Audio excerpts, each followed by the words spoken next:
Aku terlahir, papa itu Dayak Kutai, ya. Mama itu Mamuju, Manado sama Mandar. Jadi memang kalau seperti kita ketahui, mistiknya kuat. Tapi aku terlahir sebagai anak yang benar-benar nggak percaya sama hal-hal mistik sampai aku beranjak SMA.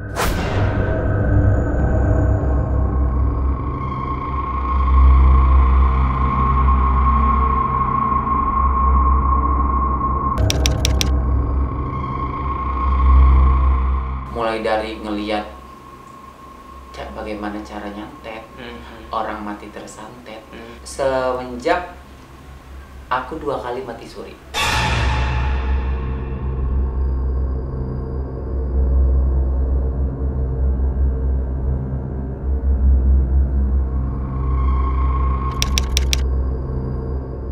Yang pertama, posisi rumah lagi kebakaran, itu aku masih kecil banget, masih balita.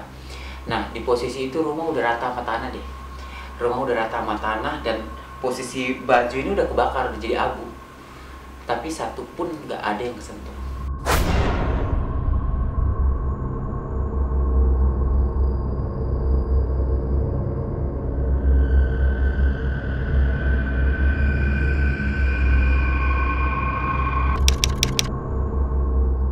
Ya, kan nyentuh badan. Dan yang keduanya, ini aku kan masih kecil dan nggak ngerti ya. Dan keduanya itu aku kelas 4 SD, di mana almarhum abang. Dulu kami kecelakaan berdua dan abang meninggal di tempat.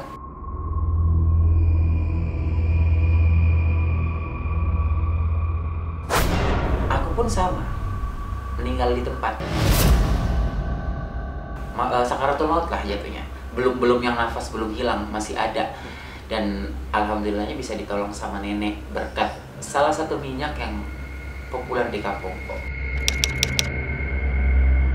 Jadi posisi itu waktu aku udah benar-benar yang nggak bisa nafas, nenek udah berusaha dan akhirnya banyak perjalanan spiritual yang aku alami.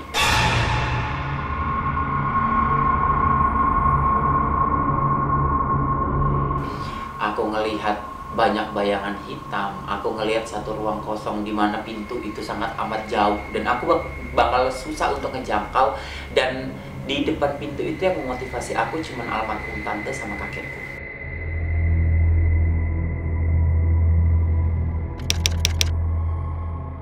Mereka manggil aku. Tante itu udah gak ada. Nah, kalau misalkan kita tarik ke cerita keluargaku, yang pernah mati suri 3 orang. Jadi tante ini manggil terus. Tante manggil terus, aku deketin. Tapi langkah kayak berat gitu. Di situ banyak kayak gimana ya?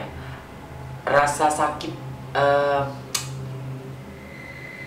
antara mau keluar atau masuk, bingung. Sakit, rasanya itu sakit banget. Kayak gimana sih kalau lu tau pedang masukin, ya rasanya kayak gitu.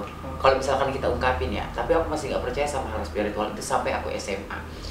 Mulai dari aku sering ngelihat korban santet, aku sering ngelihat orang nyantet di kampungku, bahkan beberapa pesugihan yang sering di depan mata menampilkan wujudnya, sosoknya, sampai beberapa penjaga yang ada di rumah.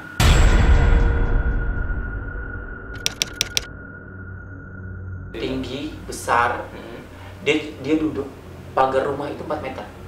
Dia duduk tapi kakinya masih nekuk. 4 meter duduknya aja.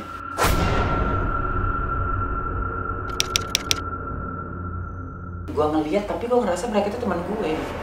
Dan dulu kan kita nggak tahu indigo itu apa. Indigo kan baru populernya beberapa tahun terakhir. Kan? Tinggi, besar, berbulu, itu sampai sekarang selalu ada. Sama salah satu raja berpakaian kuning, ada tutupan dia warna merah. Itu selalu ada.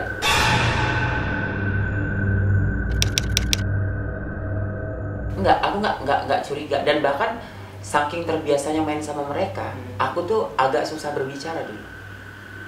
Karena kalau misalkan kita ngelihat sosok hantu atau sosok makhluk astral yang berbicara, itu nggak normal seperti kita kayak gini. Dia cuman kayak gitu aja, ngomong kabit doang, tapi kita ngerti, untuk orang yang ngerti. beberapa banyak yang kayak datang, aku korban dibunuh, aku mati di sini loh, aku pernah ditanam di bawah kamar kamu ini loh. Dulu kan rumah itu kan masih tanah kosong dan dia ngomong dia di situ.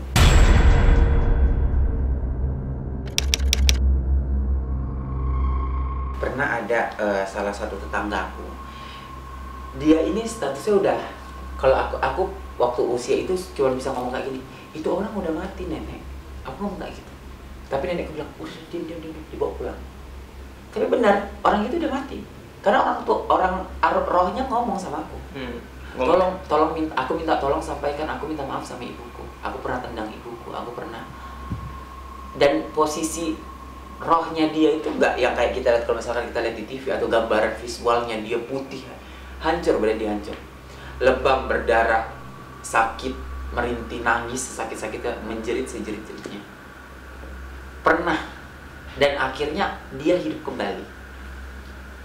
Setelah aku menceritakan pas dia mati, aku menceritakan ke tetangga-tetanggaku, dia hidup, dia cerita hal yang sama yang aku ceritakan. Apa yang dia alami, bagian mana yang lebam, bagian mana yang berdarah.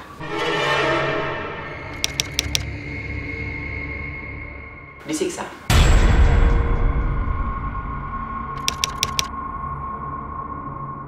Gak ada. Misalkan kayak aku nih, bersih, putih, tapi rohnya hancur. Itu yang, gambaran itu yang selama ini selalu aku lihat.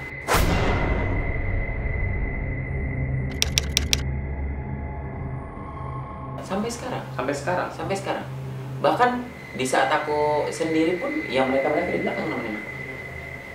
Mereka cerita, mereka jahil, mereka berisik. Mereka ngelaporin, oh besok ada yang begini, oh besok bakal begini, oh besok nanti ada yang jahat sama kamu, besok ada yang mau datang sama kamu, hati-hati berteman sama ini, hati-hati dekat sama ini. Itu mereka cerita. Biji itu tuh bener-bener aneh menurutku. Tapi aku bisa berpikir itu aneh setelah aku dewasa.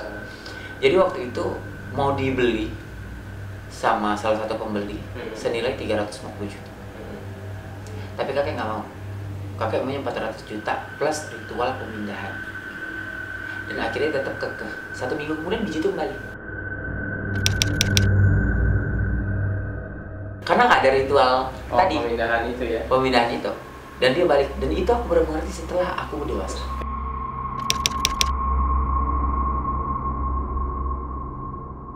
Nggak semua seperti itu. Jadi ada yang kayak kuntilanak digambarkan dia tuh bajunya putih. Tapi aku sering ngelihatnya ada yang berbaju merah, ada yang berbaju hijau. Dan pocong pun nggak semuanya dia harus melompat. Dan pocong pun nggak semuanya dia full badan. Yang kemarin 3 hari lalu datang itu yang setengah badan doang, tidur di sampingku. Setengah badan. Ini kasurku segini ya kira-kira ya. Jadi kepalanya dia segini. Yang itu aku cerita. Ya itu tadi pewujudan mereka mati nggak semuanya sama sebagaimana dia hidup. Kayak misalkan kuyang yang aku paling sering ketemu tuh. Itu ada bentuk yang pesugihan. Kalau di kampungku ya, ada yang dia pengen cantik, ada yang dia pengen kaya, ada juga yang turun-temurun. Tapi itu tertutup. Nah dia, kalau tempat aku, dia takut sama benda tajam kayak lidi, paku, korek kayu, dan dia selalu muncul di atas pohon serai. Itu kata orang. Enggak. Terkadang pun enggak semuanya dia makan darah. Ada yang kotoran manusia. Itu yang dia makan, itu yang dia nikmati. Ada yang dia hanya sebatas ngelirik, oke, itu besok targetku. Ya hanya sebatas seperti itu aja, dan nggak semuanya itu seperti yang digambarkan. Kayak genderuwo, nggak semuanya genderuwo harus hitam. Ada yang coklat. Pas syuting Ganjil, yang adegan turun tangga kayang, ingat? Itu dia salah satu, dibilang dia penari, tampilannya penari, tapi sebenarnya dia salah satu pendekar. Jadi posisi dia meninggal itu kayak dia bilang, aku nih bener-bener yang ditaruh di atas, jadi tangan begini, badan di meja, kaki pahanya di meja, terus dipukul dari belakang sampai dia punya badan itu melekuk. Tapi posisi matinya dia bukan karena dipukul, saking sakitnya dia berusaha buat jalan dulu. Dia berusaha buat jalan sampai dia harus bener-bener gimana ya, aku harus selamat, tapi nah, Tuhan bilang ya berkehendak lain lah.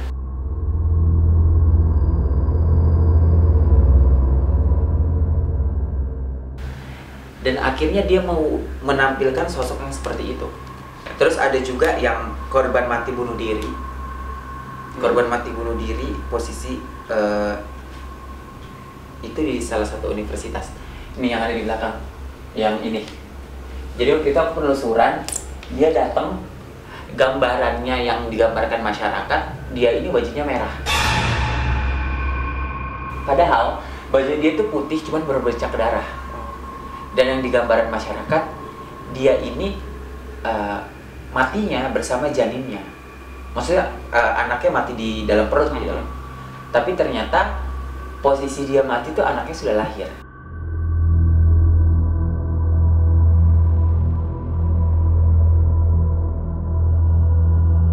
Yang dia ceritakan hanya, tolong bantu aku untuk mengungkap semuanya, karena sebenarnya cerita yang aku sampaikan ini adalah cerita yang benar-benar aku alamin, nggak sebagaimana yang orang ceritakan. Orang ceritakan itu hanya untuk menutupi agar semuanya tidak terungkap.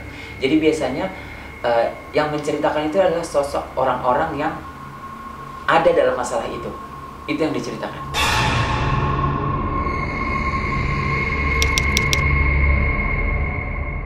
Iya, kayak Abelia.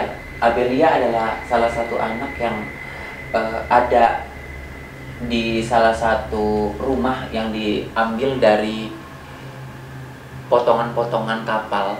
Dan Abelia ini termasuk anak dijadikan tumbal. Awalnya dia cantik, dia cantik. Aku tuh paling gak suka boneka sebenarnya. Cuman ini cuman buat media aja. Dia tuh awalnya cantik, cuman dia lebih nyaman sama dandanan dia yang seperti ini. Dia merasa lebih cantik kalau seperti ini. 8 tahun, dia mati dijadikan tumbal oleh salah satu anak buah kapal di sana. Nah, jadi si Abelia ini ibunya yang minta tolong bawa anak saya, karena anak saya selalu melihat saya disiksa di sini. Terus kalau yang satunya no name, dia nggak mau diceritain dan nggak mau dikasih tahu nama dia siapa, tapi dia adalah salah satu pesuruh yang sering disuruh untuk lakukan ini untuk orang yang gak suka. Bikin dia mati, bikin dia menderita, bikin dia celaka, bikin dia sengsara. Kayak santet? Iya. Sama ada lagi nih, satu. Ini aku pernah tarik.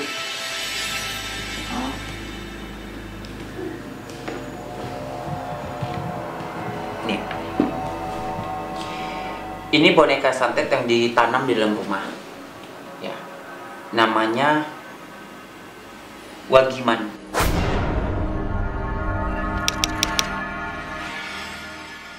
Ditanam di dalam rumah yang bertujuan untuk biar orang-orang dalam rumah ini selalu merasakan panas. Panas hati, panas pikiran, jadi gampang emosi, banyak pertumpahan darah dan pertengkaran. Dan itu sudah terjadi selama 7 turunan. Tapi ibaratnya ikatannya dia, perjanjiannya itu 7 turunan. Dan ini efeknya nggak ke satu rumah. Jadi ada 3 rumah di situ yang kena. Dan setiap kali salah satu dari mereka meninggal, pasti kejadiannya nggak wajar. Yang membenci dia. Ya, jadi mereka waktu itu ada sengketa masalah tanah yang aku baca, dan dari cerita kesaksian dia ini disuruh karena sengketa tanah, bagaimana caranya biar dia bisa keluar. Sosoknya ini ada di sini.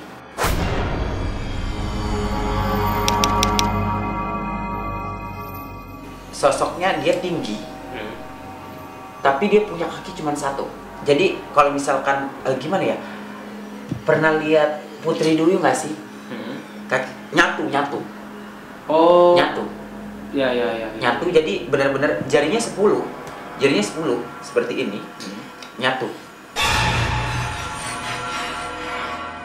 Tapi biasanya dia mengganggu orang itu dengan menghasut, dan membuat pokoknya jadi nggak nyaman dan bikin orang tuh kayak udah lakuin aja yang lu mau, emosi lu ikutin aja. Dan sampai sekarang pun dia selalu melakukan hal itu. Ini ada isinya.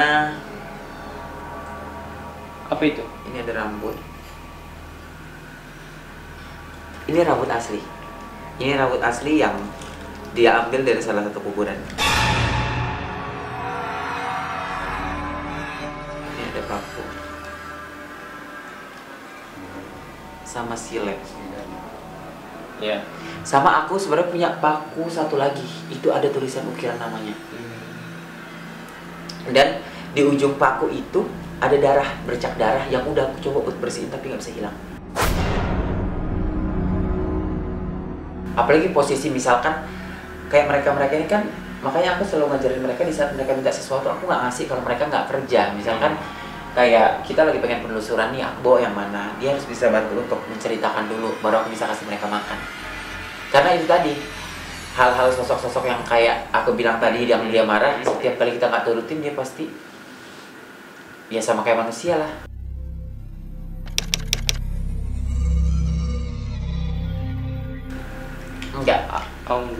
Enggak, aku prinsipnya kamu mau tinggal, enggak silahkan keluar. Dan ini sudah, kalau untuk yang pojok ini udah 3 kali pergantian. Yang ini 2 kali, Abelia tetap stay.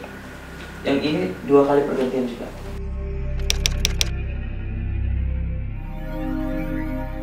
Ada, jadi mereka pun sama seperti orang-orang pada umumnya, maksudnya kehidupan manusia. Mereka juga tetap hidup berkubu-kubu. Maksudnya ada bagian ini bagian aku, ini bagian ini. Dan mereka ingin saling mendominasi sih. Lebih kayak aku lebih kuat. Nah tapi ada yang aku lebih kuat di daerah kekuasaanku, ada yang bilang aku lebih kuat di saat aku bisa menampakkan dan bikin orang takut. Ada juga yang berprinsip aku terlihat lebih kuat kalau aku bisa meyakinkan manusia untuk ngajak manusia. Ada yang seperti itu.